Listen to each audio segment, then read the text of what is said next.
Hi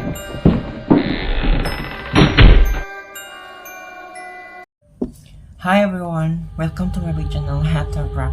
So, karena aku udah gak upload selama beberapa bulan mungkin, gimana kabar kalian? Aku harap kabar kalian baik-baik saja. And sebelum kita mulai, ada baiknya kalian like, comment, and subscribe. And jangan lupa share ke mungkin kerabat kalian, keluarga kalian, supaya kalian bisa tonton video ini bareng-bareng mereka. Kali ini kita membahas tentang mitos menyeramkan menurut serem banget. Let's go to the list.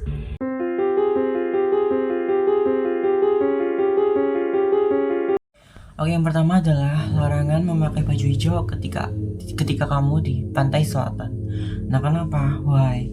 Karena guys, setahu serem banget, karena kami sudah mencakup informasi beberapa penting bahwa Ratu Nyi Roro Kidul itu sangat suka sekali warna hijau, is a green. Karena sangat suka sekali warna hijau, sehingga ketika ada seseorang ataupun itu memakai warna hijau, Ratu Nyi Roro Kidul akan berusaha atau istilahnya menarik seseorang yang memakai baju hijau tersebut untuk segera ke arah pantai tersebut. Maka tidak kaget jika ada banyak sekali korban yang memakai baju hijau itu setiap kali kayak dia itu jalan sendiri ke tengah, atau pertamanya itu ke tepi pantai, habis itu ke tengah-tengah pantai, karena Ratu atau Nyai Roro Kidul itu ingin menariknya dan ingin menjadikannya budak atau bawahan bagi dirinya. Gimana menurut kalian? Komen, please komen di bawah. Next.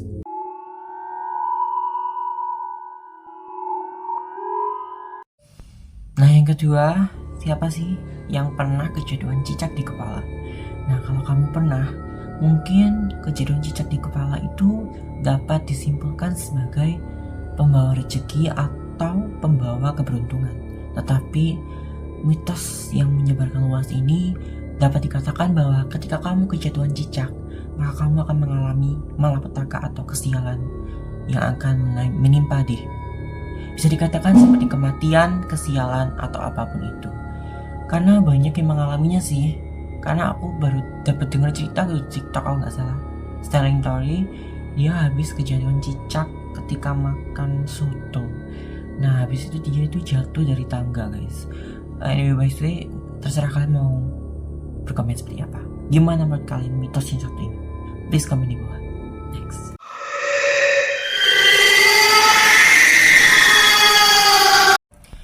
Nah, siapa sih yang pernah menyapu pada malam hari? Nah, karena konon-kononnya pada malam hari itu kan waktunya kita untuk masuk ke rumah dan sebaiknya tidak melakukan aktivitas yang berat-berat kan. Nah, apabila kita atau rumah kita masih terdapat satu kotoran kayak di lantai itu masih ada kotoran yang perlu dibersihkan, soalnya kan kalian mengganggu mata kan, jadi harus bersihkan. Nah, katanya guys, kalau nyapu pada malam hari itu bisa mengundang roh halus untuk masuk ke rumah kalian. Karena suara dari sapu atau suara dari kalian menyapu itu, walaupun kalian nggak kedengaran ya, karena itu suaranya bener-bener berisik, kayak nggak berisik banget kan, kayak halus itu, tapi itu mengundang para roh makhluk halus. Jadi mereka pikir sapu itu kayak mengundang mereka untuk masuk, jadi ibaratnya mereka tuh tamu. Jadi stop buat kalian yang selalu nyapu pada malam hari. Gimana menurut kalian? Please komen di bawah. Next.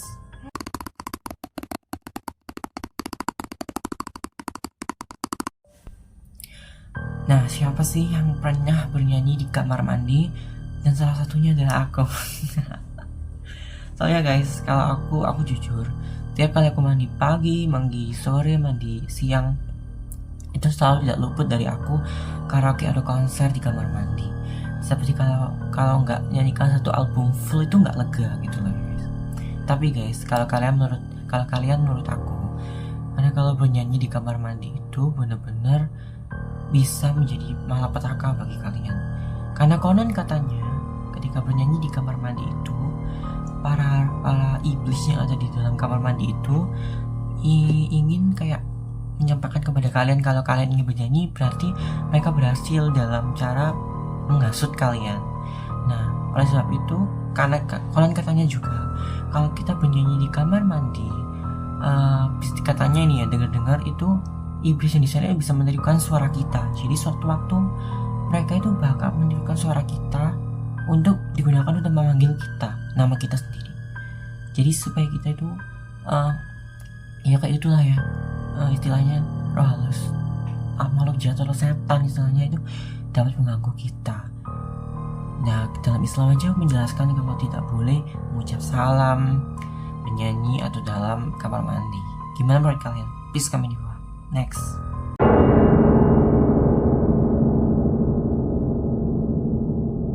Nah guys, siapa sih yang suka bersiul? Tentunya tidak umum bagi seseorang untuk melakukan bersiul mungkin ya. Nah, konon katanya kalau bersiul di malam hari itu dapat mengundang suatu makhluk roh jahat atau setan lah istilahnya. Kenapa kak? Karena setan itu suka sekali sama suara-suara siulan. Tapi kenapa di pagi hari itu mereka gak ada? Karena kan matahari muncul, jadi kayak istilahnya gak ada lah pagi-pagi siang bolong buta gini. Setan ada. Jadi kalau malam hari kalian sebaiknya jangan bersiul. Oke? Apalagi buat karya khususnya bling-blingnya di luar sana, fansnya Blackpink Bling. Kan ada lagu Whistle. Kemarin cukup viral, ada seorang Bling yang muter lagu Whistle di puskesmas atau enggak rumah sakit. Setelah itu dia mengalami kejadian ganjil. Karena kalau kalian ingin kalau kalian kepo, segera putar lagu Whistle Blackpink yang artinya itu Blackpink Whistle. Karena lagu itu tuh sepanjang lagu atau musik dimainkan itu bersiul, you know. Tapi lagunya benar-benar is the best. Gimana menurut kalian? Please comment di bawah. Next.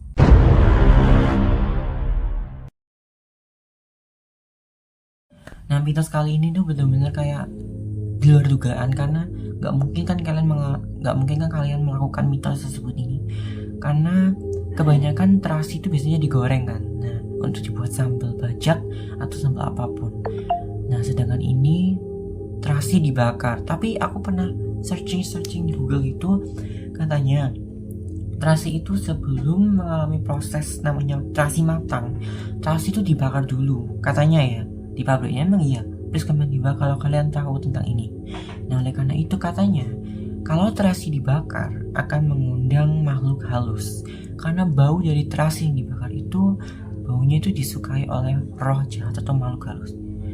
Apalagi bakar ikan asin pada waktu malam hari, itu sih benar-benar parah banget. Gimana menurut kalian? Please comment di bawah.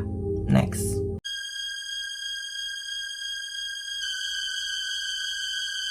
Nah, kali ini adalah angka 13. Ada apa dengan angka 13? Nah, kalau kalian ingin tahu angka 13 ini angka apa? Angka 13 ini angka sial, you know. Karena angka sial tuh nggak 13 aja, kayak 666 atau berapa 919 mungkin.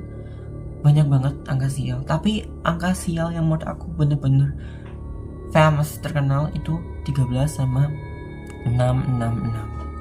Nah, kenapa angka 13 ini disebut angka sial? Karena banyak yang mendapatkan angka 13 ini selalu sial ke depannya. Sudah diramalkan dalam kitab Romawi kuno bahwa angka 13 itu termasuk angka yang tidak ada habis-habisnya, atau istilahnya melebih-lebihkan lah. Jadi kalau kalian mendapatkan angka 13 atau absen kalian di sekolah angka 13, jadi berhati-hatilah. Mungkin ini adalah angka sial kalian. Gimana menurut kalian? Please comment di bawah. Next.